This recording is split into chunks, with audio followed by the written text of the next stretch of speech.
Virginia Hill was born in 1916 in a poor farming family in Alabama. There were 10 children in the house. The father was violent and short-tempered. The mother, quiet and submissive. Beatings were routine. At age 7, Virginia poured hot sausage grease on her father. He screamed in pain. She said, "Don't hit Mom." That was her first act of defiance, her first step toward independence. As a teenager, she realized there was no future for her in the countryside. She ran away north to Chicago. Along the way, she got married and quickly divorced. Just the beginning. Chicago in the 1930s was run by Mafia clans. The city was still recovering from Prohibition. Money, guns, gambling, all under the control of organized crime. Virginia started at the bottom. Waitress, sex worker. But she stood out. Smart, bold, striking. Bookmaker Joe Epstein gave her the nickname Flamingo for her long legs and walk. He was close to Al Capone and knew how to spot talent. Some thought he was in love with her. Others said he was gay and simply saw her as a valuable ally. Either way, he became her mentor in the criminal world.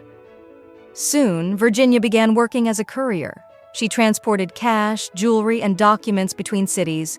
Chicago, New York, Miami. It was risky. When asked if she was scared, she replied, "Fear is a luxury I can't afford." She became part of the American Mafia economy during the Great Depression, while average people stood in bread lines and gangsters made millions. In 1939, passing through Alabama, Virginia met 19-year-old athlete Osgood Griffin. His father was a powerful businessman. They got married after 3 days, divorced within a week. She kept the alimony and the last name. Soon after, another marriage came to Mexican citizen Carlos Valdez. It helped him enter the U.S. together. They built connections with drug cartels. But everything changed when she met Benjamin Bugsy Siegel, a dangerous, unpredictable man. One of the founders of Murder, Inc., a hit squad that carried out hundreds of contract killings in the 1930s. They met in 1937 at a Brooklyn bar. Instant chemistry. She later said, "It wasn't a romance, it was a hurricane." Siegel was soon sent to Los Angeles to manage West Coast operations. Virginia followed him, officially to watch over him for the mob. That's how she ended up in California. They lived together. The house was full of bodyguards, guests, secrets.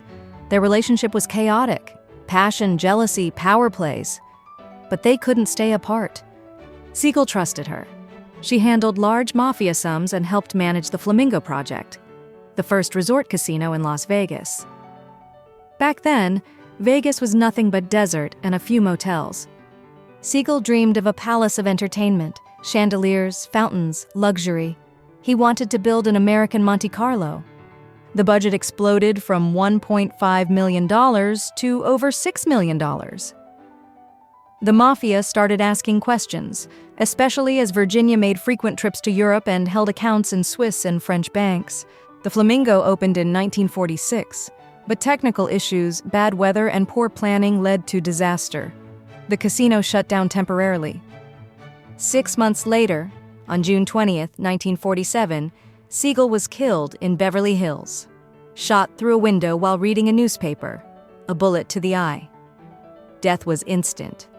After his death, the Flamingo became profitable. New casinos opened. Siegel's vision laid the foundation for modern Las Vegas. Virginia slowly faded from the Mafia's inner circle. She had a brief romance with French heir Nicolas Fouquet.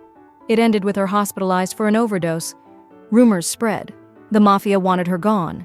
She knew too much, especially from her personal diary, allegedly full of names, numbers, and deals.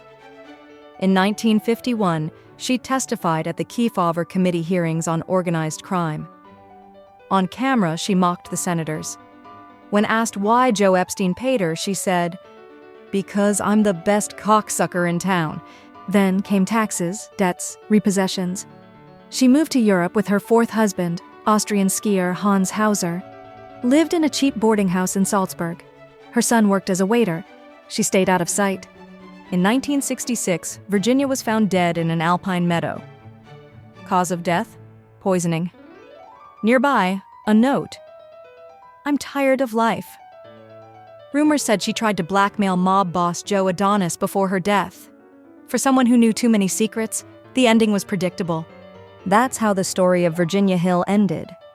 From a poor farm girl to a woman who played by her own rules in a man's world, and outlived almost all of them.